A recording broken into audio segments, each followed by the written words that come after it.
Hi friends, இன்றைக்கி மாப்பிள சம்பா அரிசி தோசை வந்து எப்படி பண்ணுறது அப்படிங்கிறதான் பார்க்க போகிறோம். நான் வந்து 2 கப் அளவுக்கு மாப்பிள சம்பா அரிசி எடுத்திருக்கேன். இதுக்கு 1/4 கப் உளுந்து வந்து எடுத்திருக்கேன்.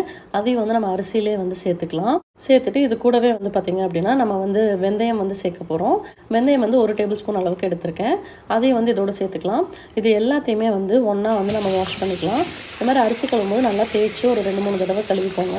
அதில் இருக்க அழுக்கெல்லாம் போனதும் அந்த அரிசியை வந்து நம்ம இந்த மாதிரி ஊற வச்சிடலாம். ஒரு 4-5 மணி நேரம் ஊறினதுக்கப்புறம் நம்ம வந்து இதை எடுத்து மிக்சியில் போட்டு அரைச்சி எடுத்துக்கலாம். இல்லை எப்போவுமே வந்து நம்ம வெறும் அரிசி சாப்பாடே சாப்பிட்றதுக்கு இந்த மாதிரி ஒவ்வொரு அரிசியில் ஒவ்வொரு சத்து இருக்குது.